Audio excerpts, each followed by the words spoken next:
Hello everyone, welcome back to my vlog channel. This week we are on vlog number 5.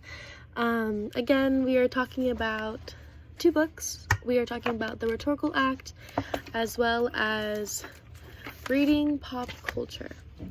As always, we will begin with The Rhetorical Act, and this week we are going to be discussing chapter 4, which is the resources of evidence. So basically this chapter is explaining how the resources of evidence is the basic building blocks of rhetorical action. In the chapter it discusses how every piece of evidence must be judged by 2 criteria. 1, what are its logical or empirical strengths and limitations, and 2, what are its psychological powers.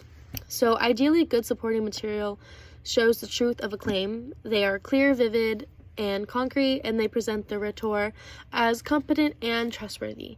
An example when I read this chapter that they used to illustrate the resources of evidence is a selection from an evidence-rich essay titled A Special Moment in History by Bill McKibben. And Bill McKibben is an environmentalist and author, as well as a Schumann Distinguished Scholar at Middlebury College in Vermont. His essay deals with an important but difficult source to explore the resources of evidence because it deals with an important but difficult as well as controversial subject, climate change. So that was a really good example that they used to show it. Rhetors have 5 categories of evidence as resources. So they have stories or examples, statistics or numerical data, experts or testimony from authority, analogies or comparisons, and visuals or pictorial representations, as well as presentations. Throughout the chapter, it goes into more in depth of each one that I just listed, and it talks about their weaknesses and strengths. Now we'll go into reading pop culture. So in this week's discussion from Reading Pop Culture, the readings are focused on the aspects of television and the differing ideas regarding it. So in the first reading, titled Television Addiction is No Mere Metaphor by Robert Kuby and Mahaly, they focus on the elements of television addiction and how it reflects on our human nature.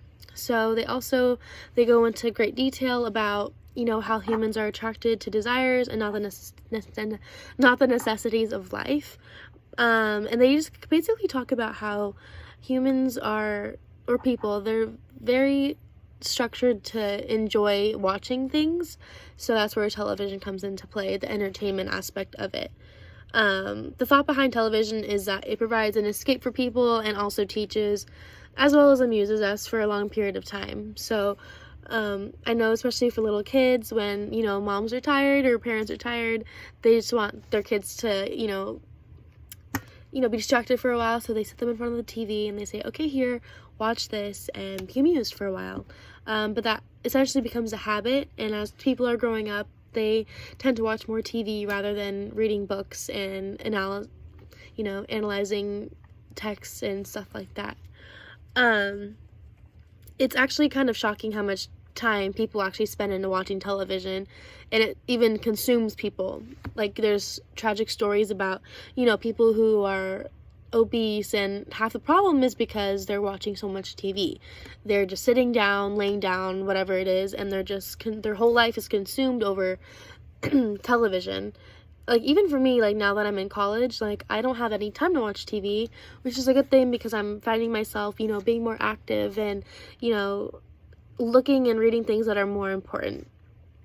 It's something else that was super interesting was that in the essay, they compared television viewers and drug addicts. So, yeah, they're two different things, but if you take it down, there's a quote that says, the parallel between TV and addictive drugs is that people experience withdrawal symptoms when they cut back on viewing.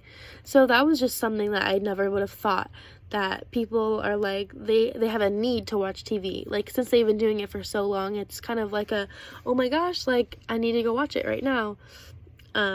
So it's just shocking how an everyday activity can have a parallel to something so drastic as addictive drugs. So moving on to the next essay by Roxane Gay. It's called Girls, Girls, Girls. And this essay basically focuses on television. It's based on a television show she watched in her 20s called Girls from HBO. She discusses how women in the media are never represented correctly and they never get girlhood correct.